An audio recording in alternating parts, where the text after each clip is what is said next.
আপনি আমাকে অবশ্যই বলবেন তার সাথে কি হয়েছিল। তখন আঙ্কেল বলতে লাগলো, তাহলে শুনো। উমর আমাদের নিঃসন্তান না, ওর বয়স যখন 1 থেকে 1.5 মাসের কাছাকাছি তখন আমরা তাকে দত্তক নেই, তারপর থেকে লালন পালন করি আর মানুষের মতো মানুষ, কারণ আমাদের শখ ছিল একটা ছেলে সন্তান। আর উমর আমাদের জীবনে আসার পর থেকে আমার একমাত্র ছেলে সন্তান হিসাবে তাকে স্বীকৃতি দিয়েছি। আমি আর কোনো ছেলে সন্তান নেইনি। আমাদের দিনকাল খুব ভালোই যাচ্ছিল।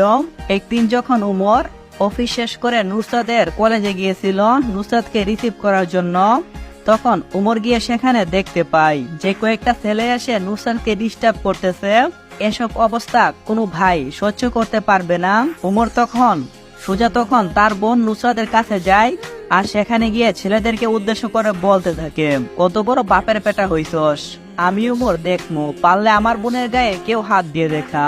তখন একটা ছেলে এগিয়ে আসতেই উমর এরোপেতারি তাকে মারতে থাকে, যা দেখে বাকি সবগুলাই পালিয়ে যায়, একমাত্র বোন বলে কথা।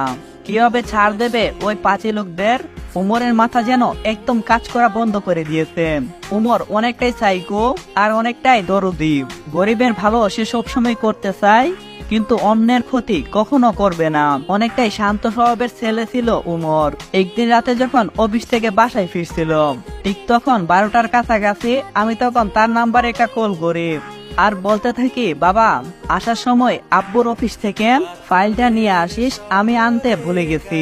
উমর বলল আচ্ছা। মাঝ রাস্তা থেকে আবারও গাড়ি ঘুরিয়ে অফিসের উদ্দেশ্যে রওনা দিল। যেতে যেতে 1টা বেজে গেছে। ফাইল নিয়ে যখন ফিরবে ঠিক তখন দেখতে পেল সাদা কাপড় পরা কিছু লোক একটা বুরকা পরিহিত মেয়েকে ডিস্টার্ব করতেছে। উমরের মাথায় তখন এটা আসলো না, এত রাতে নারী কোথা থেকে আসবে। উমর আর 7-5 না ভেবে গাড়ি থেকে নামে। গাড়ি থেকে নামতেই প্রথম একটা গুলি তার বুকে এসে লাগে। উমর কিছু বোঝার আগেই একে একে লাঠি দিয়ে তাকে আঘাত করতে থাকে আর সেখানেই উমর প্রাণ হারায়। এসব বলে শফিক আঙ্কেল কান্না করতে লাগলো। আমি আঙ্কেলকে বর্ষা দিয়ে বলতে লাগলাম, আঙ্কেল আপনি চিন্তা করবেন না, আমি সবাইকে খুঁজে বের করব।